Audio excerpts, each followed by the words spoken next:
Hey guys, in this video we're going to do a quick check-in on my InvestEngine stocks and shares ISA portfolio using their app. Of course, I love their app and we'll go through some of the funky features along the way. If you're new to the channel, I'm Alex. I'm a management consultant by day, and on this channel we talk through all things finance with particular focus on how to grow your money. And every now and again I provide an update on my InvestEngine stocks and shares portfolio. So let's get into it. Before we look at my portfolio, let's take a look at how the S&P performed over the last month. So we have a benchmark, we have a reference point for my own portfolio's performance. And we can see that the S&P didn't have a great month. It was down, so it was negative performance. And there's still a lot of market hesitations, there's still some uncertainty on when the Fed will start cutting interest rates, if they're going to raise them anymore. And this uncertainty is being priced into stocks at the moment, and is a key reason why we're seeing this negative performance over the past month with the S&P. And now we know this, let's compare the performance to my own portfolio. So we can see that my portfolio is actually in the green over the past month, marginally, very marginally. So it's up by 0.18% in percentage terms and £80.68 in pound terms. So it's beat the benchmark over the past month in the S&P, but only very marginally in the green. But I don't mind that. If it's beating the American stock market, then this is a good thing. And if we look at this graph here, it tells the story of the performance over the past month. So we can see the green line is the value of my portfolio and the blue line is the net contributions. And we can see that the value went down after around the 14th of August. It bottomed out around the 19th at £7,744. Then it slowly crept up, and at around the same time my usual £500 monthly top up, automated top up came in, and then after that point the portfolio crept up, and it stayed around the same mark at around £8,625. So it's been pretty stagnant since the 1st of September. And overall, this performance of just being marginally in the green is expected. I expect to see the portfolio to be stagnant, as I'm not expecting significant movements either green or red ways until there's clarity on when the Fed will start reducing interest rates, or whether they're going to continue raising interest rates. I think this is a key factor at the moment influencing the market. And I don't see, as I said in previous videos, I don't see my own portfolio accelerating into the green until the Fed is clear on when they'll start cutting interest rates. And when that happens, I do have a lot of hope that my portfolio will start accelerating into the green. So now we know the overall portfolio's performance, let's take a look at how the individual ETFs making up this portfolio have performed. And if we kick off as always with the HSBC MSCI World, as this makes up the biggest proportion of my portfolio at 54.1%. This ETF is up by 0.81% in percentage terms and £55.51 in pound terms.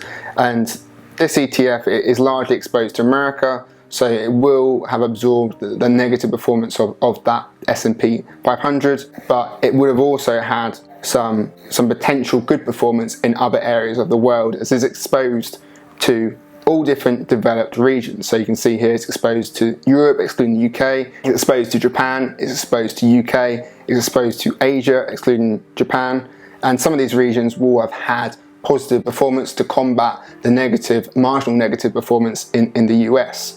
So this ETF has done okay over the past month and has largely influenced the marginal green performance of my overall portfolio. The next ETF is the iShares MSCI World Small Cap, and this is in the red. It's down by 1.72% in percentage terms. And I'm not surprised that this is in the red, as small caps are heavily influenced by the interest rate and the current high interest rates set by the Fed, as in order to expand they often rely on borrowing, and at the moment it's very difficult to borrow at current interest rates. So I'm not expecting to see any green performance, any significant green performance in this ETF until interest rates start to come down. The next ETF has a similar story in the iShares MSCI Emerging Markets ETF. This is down by 1.54% over the past month, and there's a lot of uncertainty with emerging markets at the moment, particularly China's relationship with the West, China supporting Russia, this alliance going on there. All of this is leading to a lot of uncertainty with emerging markets. And this is not even considering the interest rate environment at the moment. When interest rates are high in the US, typically it doesn't benefit emerging markets. So all of this combined has a huge impact on this ETF, and all of this means that I'm not surprised that this is in the red, and I actually expected this ETF to do worse over the past month given the uncertainty with China, as China makes up a huge proportion of this ETF. The next ETF is WisdomTree's Cloud Computing ETF. And this fund is probably the fund I'm most excited about in this portfolio. And it's in the green. It's up by 1.79% over the past month, which is great. And I am a little surprised by the performance, as I expected the interest rate environment, everything going on in the US, to have a bigger impact, a bigger negative impact on this ETF, as America dominates this ETF. If we look at regions and click here, we can see that 83.8% of this ETF is exposed to American stocks. So I expected that the overall performance of the American stock market, everything going on with interest rates in America, to have a bigger impact than it has on this ETF. But this is good. It's been a really good performing ETF since I included it in my portfolio.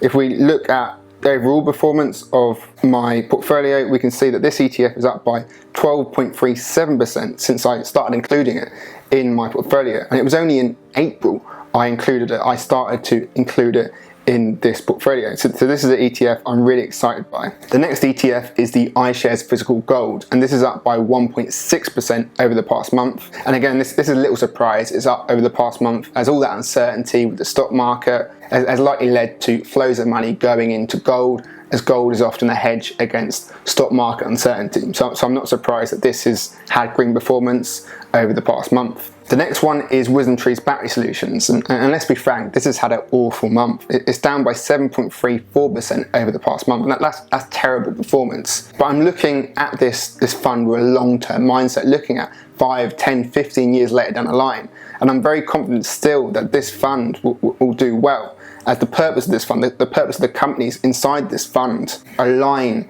to a huge future trend with battery solutions, and particularly along the lines of the electric vehicle market, as electric vehicles obviously require the batteries which are being produced by the companies in this fund. So I'm still very confident in the long term, but in the short term over the last month, that's not good performance. So let's hope over the coming months and years that we see green performance here, and we see that the long-term trend monetize into performance for this ETF. And the final ETF here is the iShares Physical Silver ETF. This is up by 1.31% over the past month. And again, there's not too much surprise that this fund has done well for similar reasons to the gold fund, as silver as a precious metal also acts as a hedge against market uncertainty. And that's all the ETFs in my portfolio. So overall, it's been a marginally okay month. There's a lot of things going on with the market at the moment. There's a lot of uncertainty, and I'm not expecting to see green, positive, great performance until the Fed is really clear on their interest rate policy, and they're clear on when they'll start to bring interest rates down and how much they'll bring them down by. So that's all for September's portfolio update. But if you want to check out the reasons why I've chosen these ETFs as part of this portfolio, I've got a video for my stocks and shares ISA 23-24, and if you click here, you should be able to find it. Thanks guys.